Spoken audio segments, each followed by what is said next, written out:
Sambou. Je suis le secrétaire général de la Fédération des syndicats des transports routiers du Sénégal, secrétaire général du syndicat des professionnels des transports routiers du Sénégal. Pour retenir, c'est qu'on avait déposé un préavis qui devait prendre fin aujourd'hui à 0h, 72 heures. Bon, hier, on a fait une évaluation, hier nuit, on a fait une évaluation.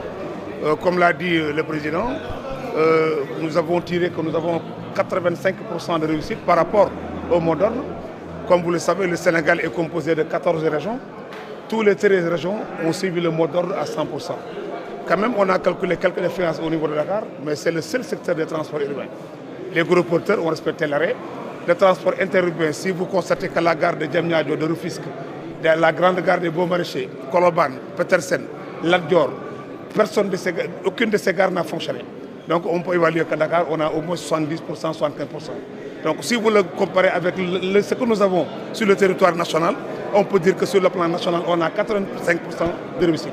Donc une première fois, c'était pour évaluer. Deuxièmement aussi, c'était pour faire venir tous les présidents régionaux pour qu'ils puissent se retrouver ici à Dakar et qu'on les rende compte de l'activité, là où nous sommes. Et les écouter aussi. C'est à eux de prendre la décision parce que nous sommes des mandataires. Donc les régions, tout le transport du Sénégal, nous ont mandaté de renouveler le préavis pour une autre 72 heures. Pour 72 heures encore. C'est ça qu'on nous a mandaté. On a appelé la base, on les a fait un compte rendu, on a fait une évaluation. D'après l'évaluation, eux, ils disent qu'ils veulent continuer la grève parce que tant que les autorités font la sourde oreille, on ne va pas lever le mot d'ordre. Donc on va renouveler le mot d'ordre pour 72 heures encore. Bon, comment on l'apprécie, il est trompé, il est induit dans l'erreur. Parce qu'il y a une personne qui s'est démarquée, qui avait pris le départ avec nous, en l'occurrence M. Khouma. Après, il s'est démarqué de nous complètement. Chaque fois que le ministre prend la parole, Gore nous informe avant que le ministre prenne la parole. C'est pourquoi nous sommes conscients et nous sommes sûrs qu'il est dicté par M. Gore Khouma. Mais comme l'a dit le président, si vous venez, tout le Sénégal se réunit aujourd'hui avec toutes les sections de transport, les gros porteurs, les taxis, les transports interurbains. Je crois que s'il était conscient, il ne va pas laisser cette grève perdurer. Il allait prendre des décisions pour arrêter cela. L'arrêter comment?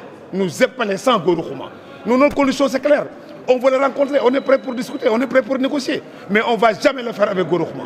Il ne fait pas partie de la fédération, il n'est pas signataire du préavis, donc on ne va jamais négocier devant lui. L'évaluation, on a simplement le port.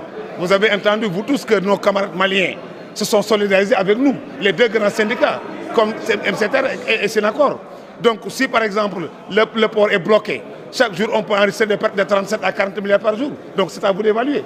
On a 3 jours aujourd'hui et on doit continuer. S'ils peuvent rester croiser les bras en subissant les pertes, compte tenu de la pauvreté qui sévit dans ce pays, alors nous allons continuer à de mener la grève.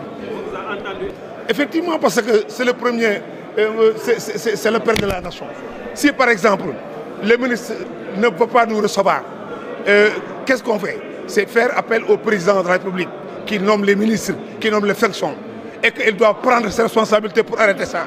Parce que c'est un jeune engagé et que nous tous, nous devons se solidariser derrière lui. Parce que c'est notre président, qu'on le veuille ou non.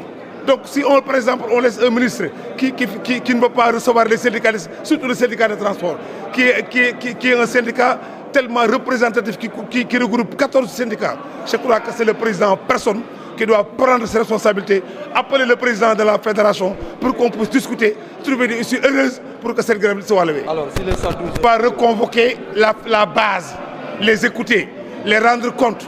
Ce que nous faisons, on le fait sur l'ordre de la base. Si la base nous demande de continuer, on va continuer. Merci beaucoup.